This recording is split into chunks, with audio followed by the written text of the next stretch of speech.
Nasabat ang mahigit 2 milyong pisong halaga ng shabu ng mga operatiba mula sa isang high-value individual sa Barangay Giso, Mandawi City.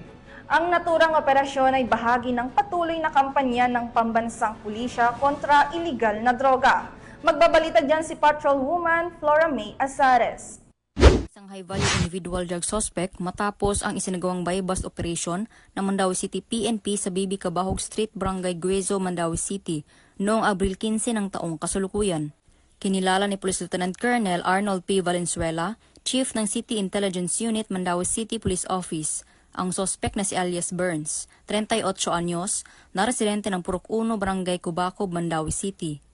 Ayon sa ulat, bandang alas 7:01 ng gabi nang isinagawa ang nasabing operasyon na humantong sa pagkaaresto sa suspect at pagkakumpiska ng 12 pakete ng hinihinalang shabu na may timbang na 300 gramo at may standard drug price na 2,040,000 pesos, isang sling bag at buy-bust money.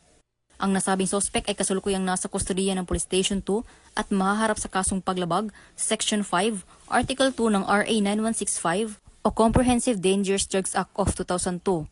Ang matagumpay na operasyon ay patunay lamang na ang mga kapulisan ng Central Visayas ay nagpapakita ng kanilang kakayahan at kasanayan sa pagsugpo ng iligal na droga tungo sa isang mapayapa at ligtas na bagong Pilipinas.